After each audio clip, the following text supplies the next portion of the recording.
I noticed that you sighed twice and looked down during dinner. Are you feeling upset because you need support? You sound like a robot. Why are you talking weird? You sound like reading from a book. Being able to speak NVC in a way that comes across as natural can be the difference between finding connection with someone or not finding connection. And sometimes we're so focused on the 4 steps that we may come across a little bit stiff. I'm Marianne. I've been teaching NVC for over a decade, and I've gathered many ways in which you can make your NVC sound more natural. I will discuss all of them in the webinar that is upcoming. I'll put the link up here and also in the description box.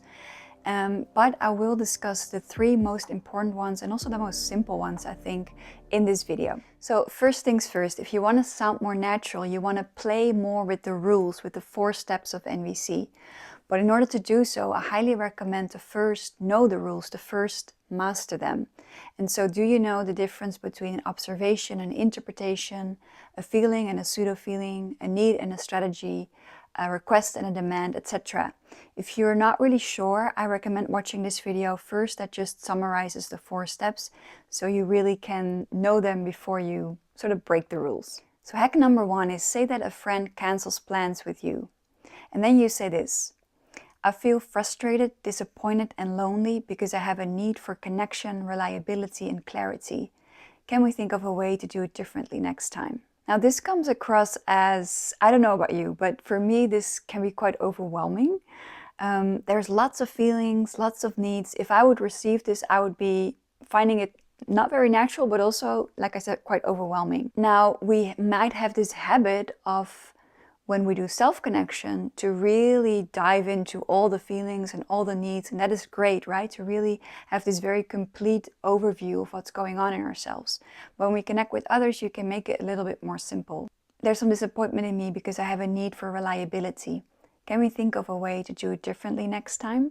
Now, one extra tip here is that when you start picking the feeling and need that you'll be sharing of all the ones that might be alive, make sure that you don't go for the one that is safe, but maybe not capturing it entirely. So I could have gone also for the need for connection, which might feel more safe because it's like, oh, I just want connection with you. But actually, I want reliability the most. So go and stand for the need that is really mattering the most for you. Number 2, let's say that a coworker submits a project to you late. And you say this: I need you to understand my need for timeliness because I have a need for trust and respect, and this impacts my need for collaboration. This one might be a bit unrealistic, but I wanted to indicate how oftentimes when people start learning NVC, they start to use the word need quite a lot. And the word need is not unnatural, right? But it's just that the amount of times that we use it throughout a day or throughout a connection that we have. And it's really simple to just replace the word need with something else. So a couple of examples. You can say, I value trust, or I really love respect and trust. I appreciate collaboration. I'm looking for peace of mind. Hack number 3. So the context here is that a partner seems upset and you want to check in with them. I noticed that you sighed twice and looked down during dinner.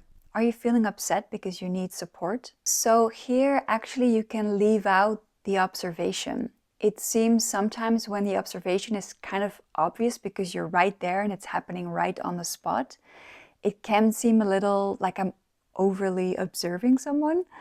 You know, it might come across as I'm really suspicious or something. It might just not be necessary. So here you could just say, are you upset? You know, sometimes it's really that simple. Now, so far we got tips about expressing. There's also a lot of hacks that you can apply in your listening in NVC. Also, how to do what I call invisible NVC, which is for people that are highly annoyed by it. And lastly, there's the element of humor. A lot of humor is kind of jackalish, kind of judgmental. And so most people start to, or I've seen it in myself and also in other people, in my students, that we start to sort of omit humor altogether when actually humor can be very connecting. And so I also have some hacks how to have connecting humor. Those I will discuss in my webinar. Again, I'll put the link here and below as well. Would love to see you there. And if you watch this video a bit later, it might be that it goes to another webinar that is coming up at that time. Love to see you there as well. And if you want to support the channel, you can give it a like or a comment. That would be very helpful. You can spread NVC more and more. And I'd love to see you next time.